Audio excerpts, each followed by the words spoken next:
नमो वरहंताणं नमो सिद्धाणं नमो आर्याणं नमो वज्रायाणं नमो लोये सवसाहूणं शुद्धात्मानमनेकान्तं साधुमुत्तम मंगलम वंदे संदृष्टिसिद्ध्यर्थं संदृष्ट्यर्थप्रकाशकं मंगलम भगवान वीरो मंगलम गौतम गणी मंगलम कुंदकुंदाज्यो जैन धर्मोस्त मंगलम नमः समय साराय स्वानुभूत्या चिकास्ते चित्स्वभावाय भावाय सर्वभावान।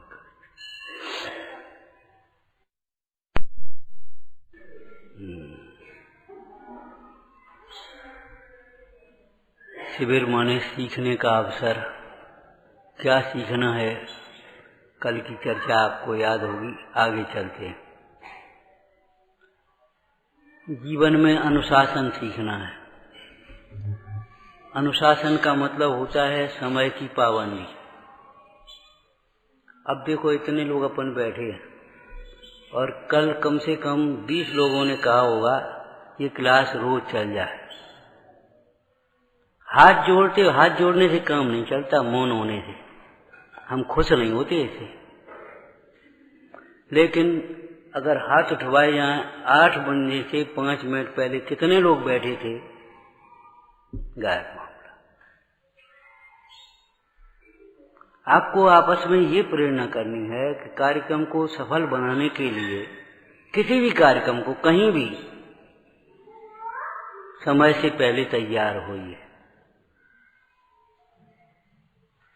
5 मिनट बाद पहुंचे, पंडित जी वंदना। 5 मिनट पहले होता है कि 5 मिनट बाद में होता है? भैया सोचो। 5 मिनट बाद गए, जब देखा कि अब हो गया टाइम, चलो। तो जीवन में ये कार्य सीखना है। क्या? समय से 5 मिनट पहले। गाड़ी पर जाना है 5 मिनट पहले। कई लोग शिकायत करते, वो सामने से गाड़ी निकल गई। अब उस दिन वो लड़का गया था, क्या बताया तुमने? कि सामने से गाड़ी निकल गई और पहुंचना था 10:30 बजे, पहुंचे रात को 3:30 बजे। माने 5 मिनट कितने महंगे पड़े। अब आप सोचो। आपको मिनट की कीमत नहीं आती, समय की कीमत पहचानो। जो समय को बर्बाद करते हैं, समय उन्हें बर्बाद कर देता है। देखो, गया हुआ स्वास्थ्य फिर वापस आ जाएगा, गया हुआ धन फिर वापस आ जाएगा, गया हुआ पद फिर वापस आ जाएगा। आज चुनाव हार गए, कल फिर जीत गए, फिर बन गए मंत्री, कोई बात थोड़ी इसमें। लेकिन गया हुआ समय वापस नहीं आता। जो समय चला गया, ए बेटे उड़ता नहीं, हवा मत करो, थोड़े दूर दूर अनुशासन से बैठा करो तो थोड़ी हवा लगा कर। अब चिपट के बैठोगे, टेढ़े मेढ़े करोगे तो क्या कैसे करो? आपको तत्व ज्ञान भी सीखना है। बहुत गर्मी है, बहुत गर्मी है। देखो भाई,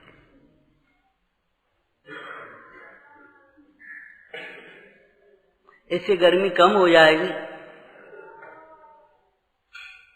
भाई, इन बातों को सिखा करके यहाँ बैठा तो बात बने। अब इन बातों को हमारे ऊपर छोड़ दे तो तुम तत्व ज्ञान करते हो। आफत तो ये है, आप स्वयं समय का पालन नहीं करते, अनुशासन का पालन नहीं करते। 5 मिनट लगेगी एक क्लास छोड़ करके दूसरी क्लास लगने में। अब जब तुम ही 5 मिनट बाद छोड़ोगे तो फिर उसमें तो क्या बात है, हो गई। तो गलती फालतू बात मत किया करो। हम कम से कम 50 रुपए की बात बता दें, 50 रुपए। अरे, हम तुमसे कुछ कह रहे हैं, तुम काय को सफाई दे रहे हैं? इधर से ये हाथ जोड़ रहे, उधर से तुम हाथ जोड़ रहे। कुछ हमको बोलने दिया करो, बीच में मत बोला करो। हमें अच्छा नहीं लगता बेटा, तुम ही लोग करोगे सब। और बड़ी खुशी की बात है, हमको लगती खुशी है। लेकिन दुख इस बात का है कि स्वयं के ऊपर अनुशासन नहीं है, दूसरों पर करना चाहते। स्वयं में संस्कार नहीं है, दूसरों में डालना चाहते। तो हमें सीखना है अनुशासन। अनुशासन का मतलब ये है, पहला नंबर है कि समय की पाबंदी। समय की पाबंदी का मतलब ये है यहाँ आने का समय, जैसे ट्रेन पर पहुंचने का समय है कि घर से चलने का समय है, विद्यालय में पहुंचने का समय है कि घर से चलने का समय है। घर तो किसी का 3 किलोमीटर है तो वो दूर पहले से जाना पड़ेगा उसको।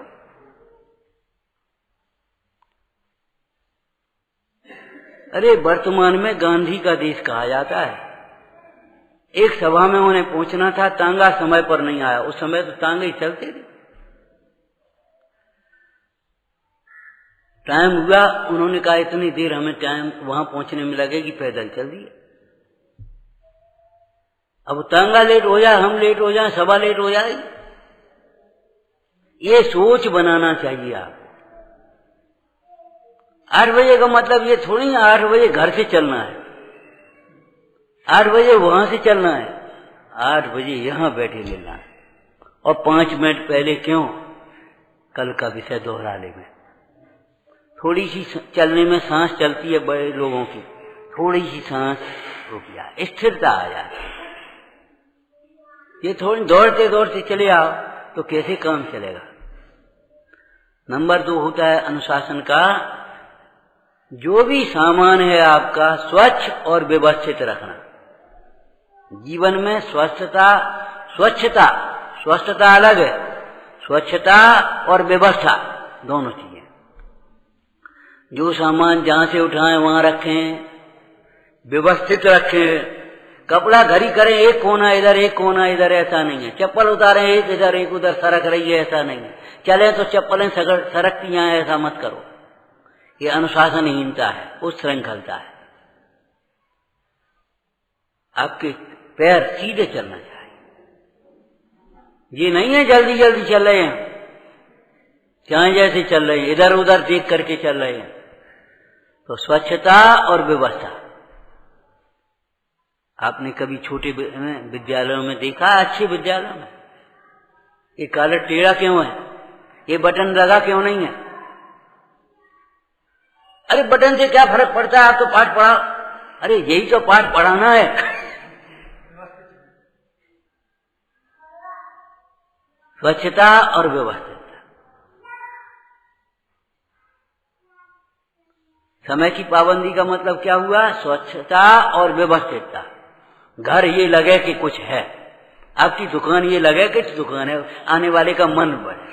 अब तुम गंदी सी उसमें बैठा दो, उसमें बे लगा दो, यहाँ पटकार है, अरे ठीक है चलो। ये अनुशासन का। तीसरा अनुशासन, बोलो, नियमों का पालन करना। नियमों का पालन करना। नियम हमारे सुरक्षा के लिए हैं, हमारी व्यवस्था के लिए हैं। आपसे गवर्नमेंट टैक्स लेती है, विद्यालय वाले फीस लेते हैं, बस वाले किराया लेते हैं, तो आपके लिए लेते हैं। और नहीं तो बस कैसे चलेगी, सड़क कैसे बनेगी? आज ये सड़कें नहीं बनती, इस बसें नहीं चलती, इसमें आपका दोष है। किराया देना नहीं चाहते, टैक्स देना नहीं चाहते, ऐसे लोग लापरवाह लोगों को चुन करके पहुंचा देते हो, अपने चलो आराम से रिश्तेदारी और व्यवहार निभाते हो। अरे भाई योग्य आदमी देखो, आज तो आपको चुनाव आयोग ने ये अधिकार दे दिया है, अगर इनमें से कोई नहीं है तो निग्लेक्ट कर दो, इनमें से कोई नहीं। जितने प्रत्याशी हैं उनमें से कोई भी नहीं, ये चुनने का भी अधिकार आपको मिल गया। दोबारा चुनाव होगा, दोबारा पे खड़े होंगे, तब फिर आदमी को सोचना पड़ेगा कुछ। हर जगह, चाहे संसद के चुनाव हो, चाहे विधानसभा के हो, चाहे ग्राम पंचायत के हो, चाहे मंदिर के हो, चाहे घर फेडरेशन के हो, चाहे तुम्हारी लौकिक महासभा के हो, चाहे समिति के हो, से कोई मतलब नहीं। योग्य व्यक्ति को चुनिए आप। नीति में आपने पढ़ा है, मूर्ख मित्र से विद्वान शत्रु श्रेष्ठ होता है।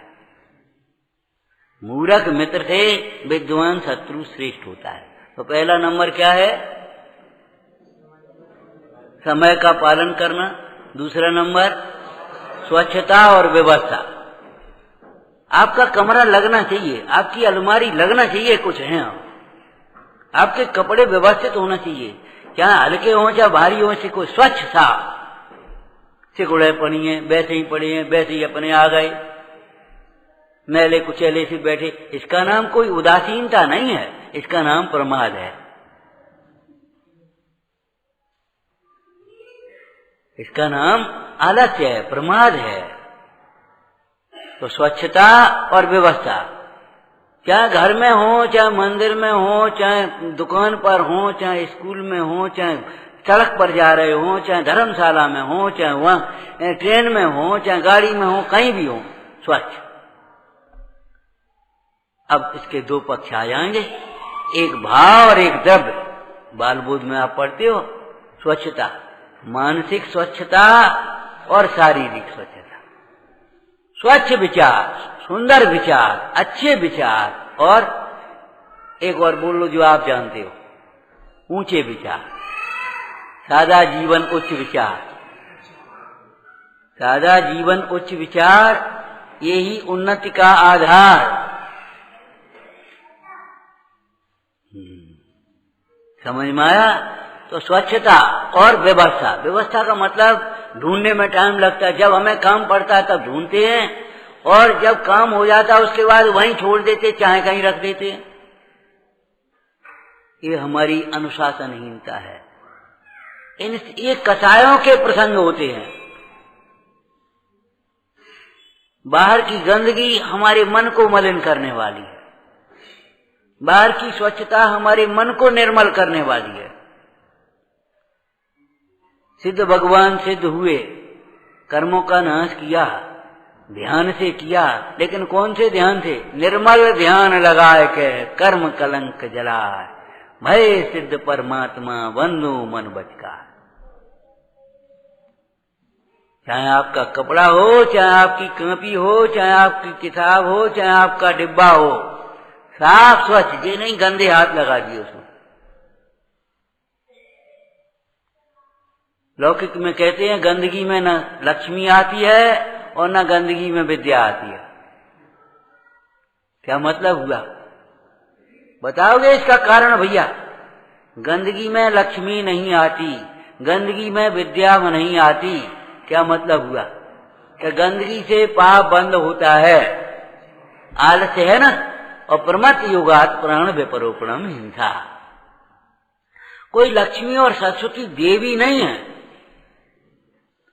जो वे गंदगी देख करके लौट जाती हूं। गंदगी और स्वच्छता, वो स्वच्छता और वो विद्या, सरस्वती और लक्ष्मी तुम्हारे परिणाम हैं।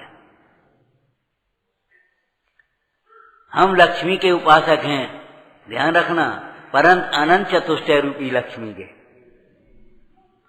क्यों भाई? जैनियों में लक्ष्मी पूजा नहीं होती? क्या होती है ना, ज्ञान लक्ष्मी की पूजा करते हैं हम, अनंत चतुष्टय रूपी लक्ष्मी की पूजा करते हैं। क्यों भाई? दिवाली को शाम को लक्ष्मी पूजन क्यों होती है जानते हो आप? अरे शाम को गौतम गणधर को केवल ज्ञान लक्ष्मी की प्राप्ति हुई, अनंत चतुष्टय की लक्ष्मी की प्राप्ति हुई। शाम को, सवेरे तो भगवान का निर्वाण हुआ और शाम को भी तो कुछ हुआ। केवल ज्ञान लक्ष्मी की पूजा क्यों करी है देवों ने आकर के? कि गौतम गणधर को केवल ज्ञान हुआ। और देखो, व्यक्ति के चले जाने से आने से कोई फर्क नहीं पड़ता। भगवान मोक्ष चले गए और गौतम गणधर के द्वारा धर्म तीर्थ का प्रवर्तन फिर होने लगा। वे तीर्थंकर नहीं हुए, लेकिन धर्म तीर्थ तो वही है, रत्नत्रय का उपदेश होने लगा। परिवार का अर्थ होता है छोटे, मझले और बड़े, मतलब बच्चे भी हों, युवा भी हों और वृद्ध भी हों। संस्कृति की सुरक्षा युवा की जिम्मेदारी नहीं, वृद्धों की जिम्मेदारी है। और बाहर की व्यवस्थाएं, घर गृहस्थी की और ये तुम्हारे व्यापार की, युवा लोगों की जिम्मेदारी है। और बच्चों का कर्तव्य, बच्चों की जिम्मेदारी क्या है बताओ? बताया था पहले। बड़ों का आदर करें और बड़ों की बात माने, समझ करके, अभिप्राय समझ करके। ये नहीं है कि जो उनने कही सोई मान रही। कोई लापरवाह वैसे ही शरीर के बड़े हैं, उन्हें कहा बेटा जा वो ले आना एक बंडल, नहीं, ये नहीं, ऐसी आज्ञा नहीं मानना है। आज्ञा मानना है समझ करके, हितकारी, जिससे हमारी और आपकी उन्नति हो। आज बेटा जन्मदिन है तुम्हारा, बोलो क्या मांगते हो? कि हम आपसे ये मांगते हैं आप हमारे लिए आदर्श बनो। मतलब जो भी है वो उसको छुड़ाओ।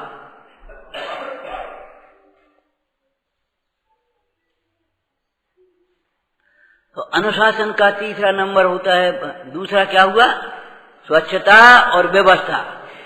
जहां से उठाएं, चाहे पूजा की पुस्तक हो, चाहे चौकी हो, चाहे चटाई हो, जो कुछ भी आपको उठानी है, जहां से उठाएं वहीं रखें, और गंदी है तो साफ करें, फटी है तो जोड़ें उसको।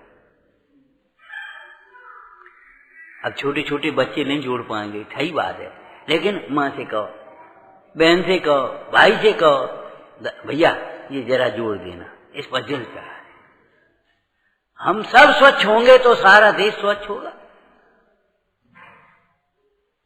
मानसिक स्वच्छता, अच्छे विचार करो, अच्छे वचन बोलो, सुंदर वचन, और अच्छे रहन सहन, खान पान, वेशभूषा, जो कुछ भी आपका अच्छा, क्वालिटी, क्वांटिटी नहीं, क्वालिटी।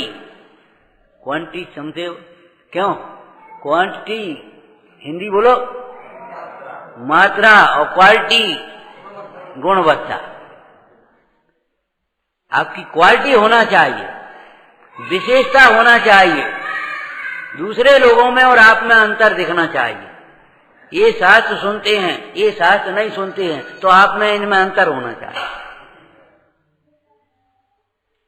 ये मंदिर आते हैं, ये मंदिर नहीं आते, इनमें अंतर दिखना चाहिए।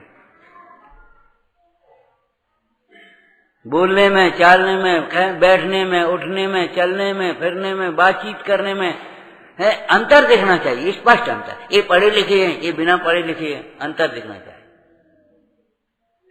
ये धनी है, ये निर्धन है, अंतर दिखता है कि नहीं?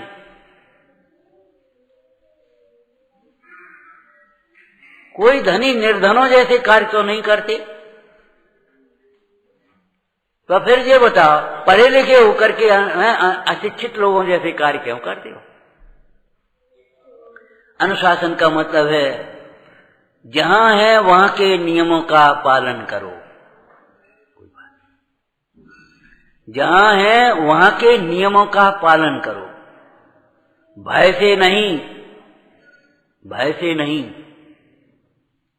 बोलो, अरे शब्द 80 का तो बोलो, नास्ती लिख रहे हो, लिखे तो हैं तुम्हारे।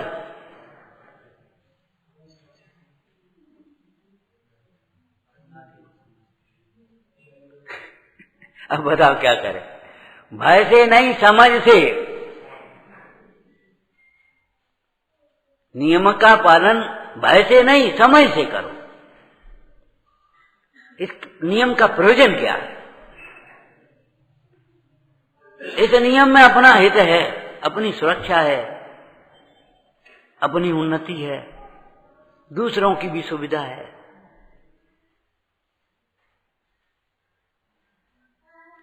अनुशासन का पालन, नियम का पालन भय से नहीं, समझ से करो।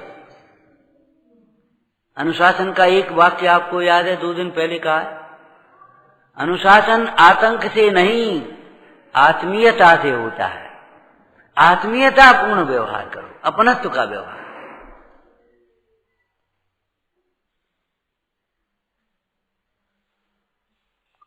आगे बोलो, अनुशासन, हाँ, गुरुजनों की यथा योग्य विनय, आदर, सेवा, ये सब अनुशासन में अंतर्गत है।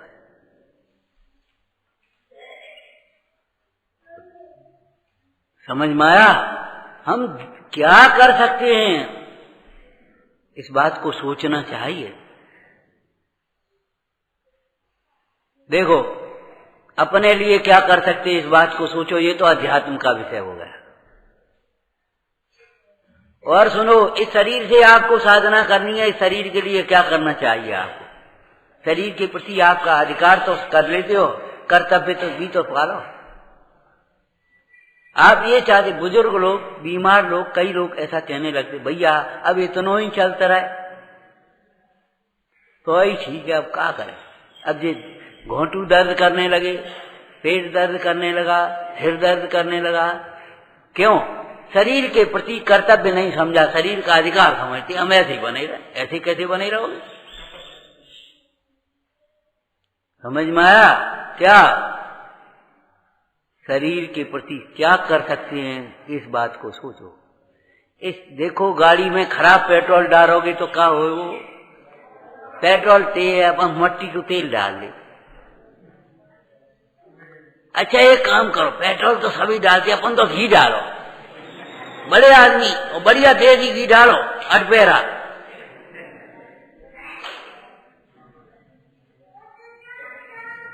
नहीं चलेगी। जब गाड़ी खराब पेट्रोल से नहीं चलेगी तो ये शरीर आपका खराब भोजन से कैसे चलेगा? शरीर के लिए कुछ करना सीखो, सोचना सीखो।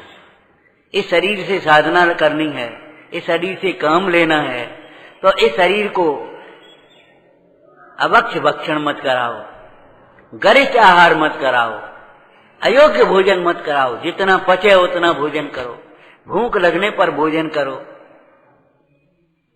आज भूख नहीं है, ये तो आयुर्वेद का सिद्धांत है, खाएं कि नहीं खाएं। अगर ये मन में विकल्प आ गया तो आज मत खाओ। शाम को अच्छी भूख लग जाएगी, खूब खाओ।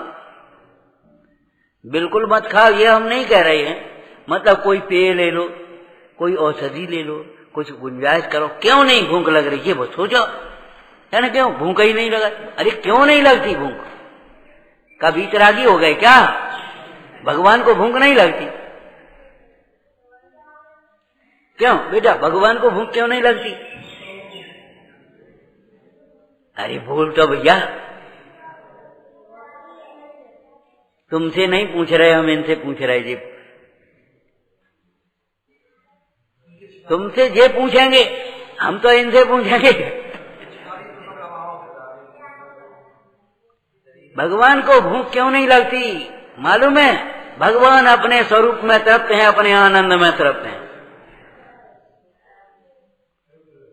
भगवान अपने आनंद में, अपने स्वरूप में तृप्त हैं, उनको भूख नहीं लगती। क्यों भाई, सवेरे उठ करके 1 लीटर दूध पी लो, अब भूख लगेगी? काय भैया भूख नहीं लगी? सवेरे 1 लीटर दूध पी लिया, अब काय को भूख लगेगी?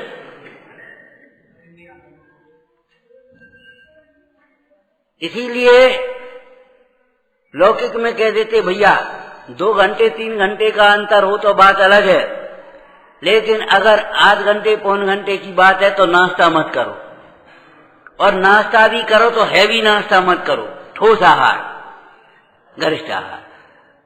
नींबू पानी ले लो, आप आंवले का पानी ले लो, जो भी आपके अनुकूल हो, कोई रस ले लो, कोई इतना सा फल ले लो।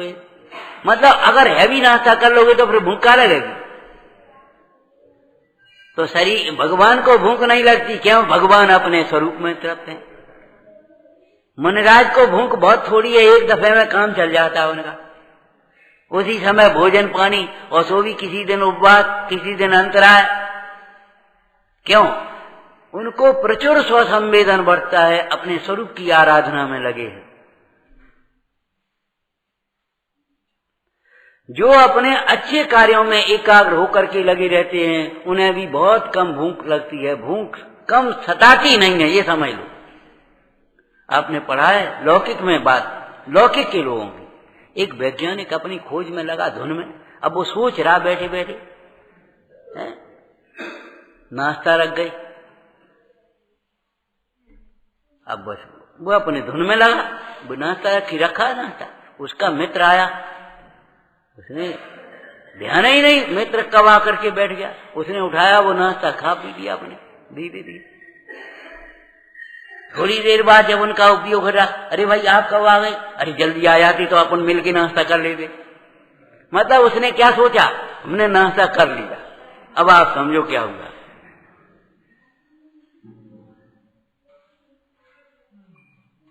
हमने माने वो खाली हो गई प्लेट, माने हमने नाश्ता कर लिया, यही होश नहीं है हमने नाश्ता किया कि नहीं किया। आप भी जब अपने सीजन में लगे होते, अपने काम में लगे होते, पढ़ाई में विद्यार्थी लगे होते हैं, अधिकारी अपने अपने कामों में लगे रहते हैं, कहाँ भूख प्यास।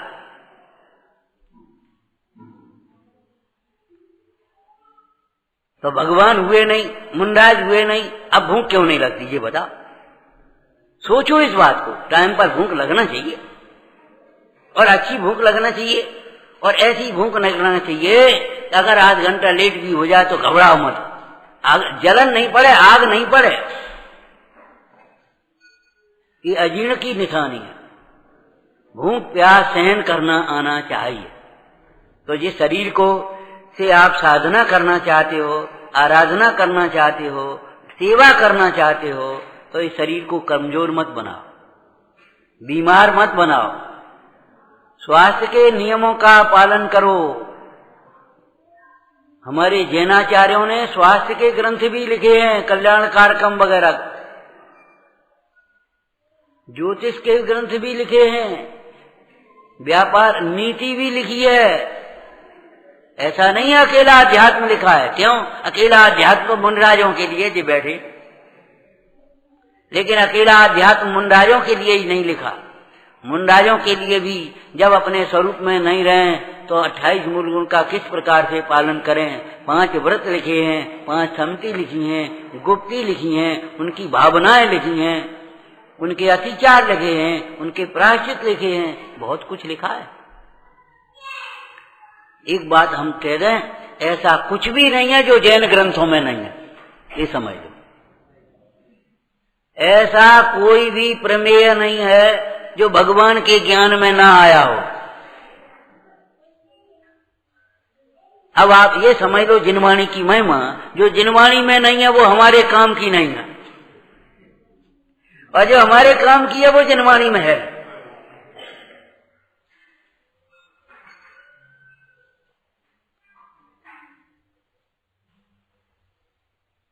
ये भी जिनवाणी की श्रद्धा है, जो देवसास गुरु की श्रद्धा रोज कहते हो ना, ये जिनवाणी की श्रद्धा है। हमारे काम की चीज यहाँ मिलेगी। और जगह भी टीवी में भी अच्छी अच्छी चीजें आ जाती हैं, अखबार में भी अच्छी अच्छी चीजें आ जाती हैं, इसलिए हम पढ़ते हैं, इसलिए हम देखते हैं। हम ये पूछते, घूरे पर भी, कूड़े घर पर भी घूमने चले आओ तो कोई कुछ काम की चीज एक आध मिल जाएगी। ये कोई मतलब रहा? ये कोई मतलब है? अरे भाई ये बताओ, उसमें से अच्छी अच्छी ढूंढने जाते हो, जहां अच्छी अच्छी वही क्यों नहीं ले रहे?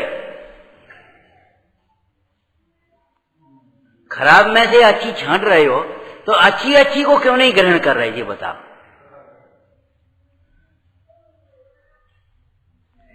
शरीर के लिए लापरवाही बिल्कुल नहीं करना चाहिए आपको, अज्ञानी नहीं बने रहना चाहिए शरीर के संबंध में। वही समझ में नहीं आज का खाएं का खाएं। अरे आपको इतना ज्ञान होना चाहिए, पढ़ाई होना चाहिए। आप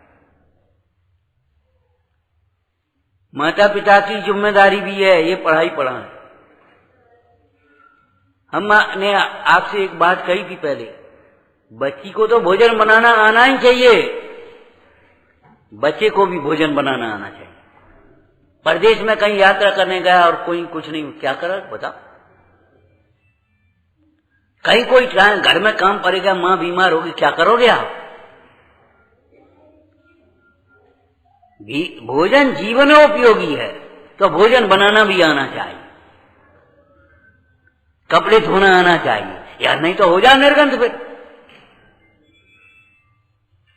नहीं, पहनने के लिए हमें, धोने के लिए कोई और बनेगा, फिर कैसे आपका यत्नाचार विवेक और स्वावलंबन पड़ेगा, ये बताओ।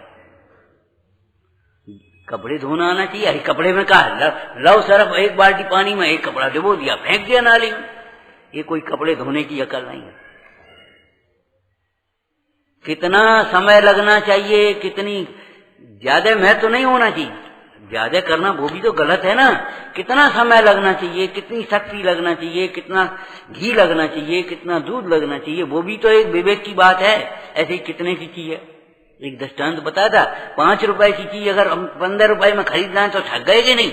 तो 5 मिनट का काम 15 मिनट में करें तो, और जो काम 2 लोटे में हो सकता है वो 1 बाल्टी खर्च करें तो। क्यों भाई? 5 रुपए की चीज 15 रुपए में ठगे गए। तो ये बताओ 2 लोटे का काम के लिए हम 1 बाल्टी खर्च करें तो ये नहीं है ठगई? हम अपने आप को ठग रहे हैं, पाप बंद कर रहे हैं।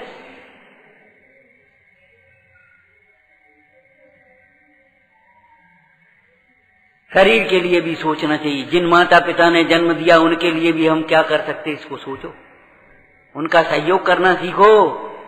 धर्म ध्यान में भी सहयोग करो, लौकिक कार्यों में भी सब सहयोग करो।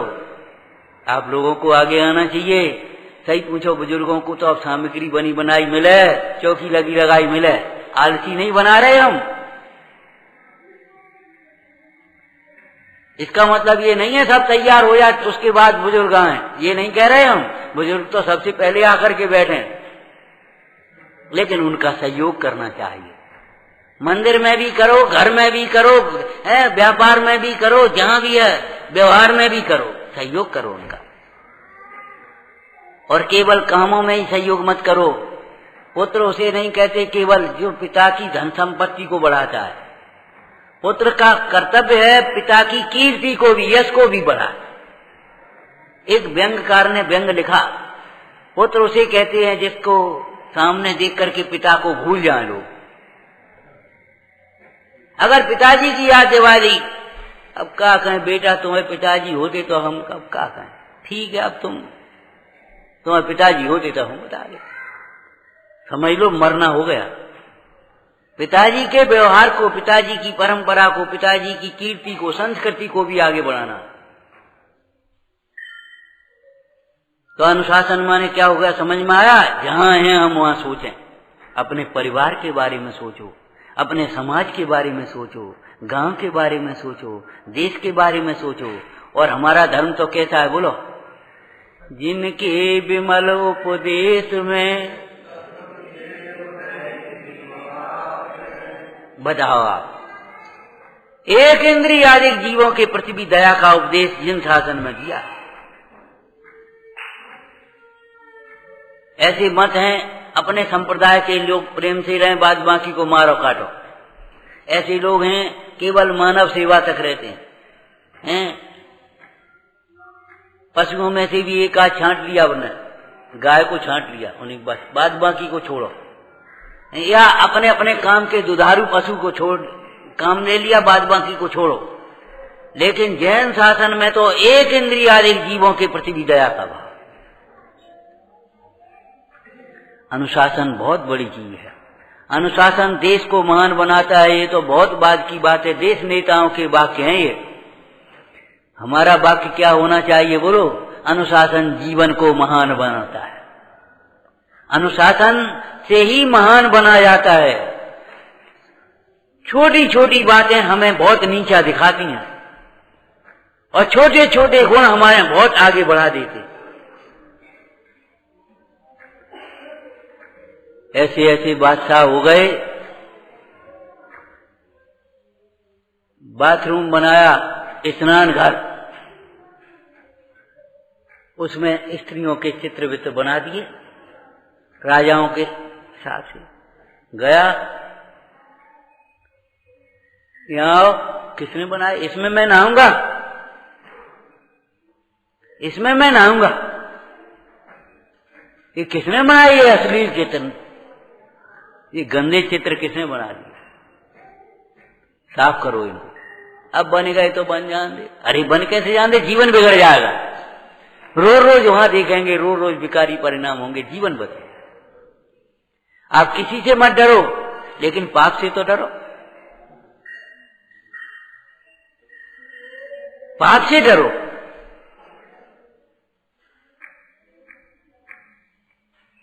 अनुशासन का पालन होगा, मतलब गुरुजनों की सेवा, विनय, सत्य, स्नेह, जहां जिसकी जरूरत है अनुशासन में सब आ गया। कैसे आ गया? बस इतनी बात आज कहेंगे। बताओ भाई, अनुशासन शब्द का अर्थ क्या होता है? अनुशास सन, सास धातु है, क्या है? बोलते क्यों नहीं? अरे तुम लोग तो अभी पढ़ ही रहे हो भैया बेटे, बोलो। अनुशासन शब्द की संस्कृति करो, व्युत्पत्ति व्याख्या करो कुछ। अनु तो उपसर्ग हो गया और सास धातु हो गई। शास्ता शब्द होता है, शासक होता है, शासित होता है। अनुशासन का मतलब है उन महापुरुषों को देख करके उसी प्रकार हित के मार्ग में लगना। शासन होता है दूसरे के द्वारा और अनुशासन होता है स्वयं की प्रेरणा से। सामने अध्यापक बैठ, सीधे बैठो, चुपचाप बैठो, काम करो, अपना अपना पढ़ो। अब अध्यापक बैठा तो चुपचाप बैठे सब रे, ये अनुशासन नहीं है। अध्यापक हो या नहीं हो, शांति से काम कर रहे, ये अनुशासन है। अनुशासन किसी दूसरों की अपेक्षा नहीं होता, अनुशासन स्वयं से होता है। इसीलिए हमने आपको कहा अनुशासित भय से नहीं, समझ से। नियमों को भय से मत पालो, समझ से पालो, इसमें तो मेरा हित है। तो इन शिविरों में क्या सीखना है? अनुशासन, निश्चय और व्यवहार, सब कुछ यही सीखना है। विचारना, अनुशासन को सीखें, अनुशासन को पालें। कहीं का अनुशासन कभी हम भंग न करें। समय के पाबंद रहें, व्यवस्था और स्वच्छता प्रिय बने और गुरुजनों की विनय सेवा भक्ति सीखें। अपने बारे में, देश के बारे में सोचना सीखें, समझें, अच्छा सोचें। गांधी जी ने 3 बंदर बनाए, क्या? बुरा मत सोचो, बुरा मत बोलो, बुरा मत देखो। और हम तीनों नास्ती से 80 में कह रहे हैं, अच्छा सोचो, अच्छा बोलो, अच्छा देखो। आदमी जाए, इनको देखना है, इनकी अच्छाई देखो, इनको देखना है। ये बताओ कैसी शक्ल हो गई, ये कैसे बूढ़े आदमी, ये कैसे इनके दांतों नहीं है। अरे इनको कितना विवेक है, ये देखो। इतनी उम्र पर भी देखो कैसे आकर के बैठ जाते, कैसे पूजा में आकर बैठ जाते। बुरा मत देखो, नहीं, नास्ती है। अच्छी, अच्छा सोचो, अच्छा बोलो, अच्छा देखो, अच्छा करो और अच्छे बनो। ठीक है भाई, अनुशासन का पाठ हो गया। ओम नमः सिद्धेभ्यः। हमारे जीवन की सुख शांति के लिए जो भी चाहिए वह सब कुछ जिनवाणी में है, गुरुजनों के पास है। और जो सूक्ति पहले पढ़ी है, बड़ों की शरण का फल भी बहुत बड़ा होता है। ऐसे गुरुजनों की शरण में, जिनवाणी की शरण में आकर हम अपना जीवन सुख शांति से व्यतीत करें और हम सबको अच्छा लग रहा है तो आपसे पुनः निवेदन है, आपके जो भी मित्र, परिवार के जन किसी भी मजबूरी से इस यहाँ आने से वंचित रह जाते हैं, ये आधा घंटे का अमृत जरूर उनको पिलाएं, अभी सौभाग्य से अपने को मिल रहा है। हे जिनवाणी भारती तो जपू दिन रे, जो तेरी शरणा गए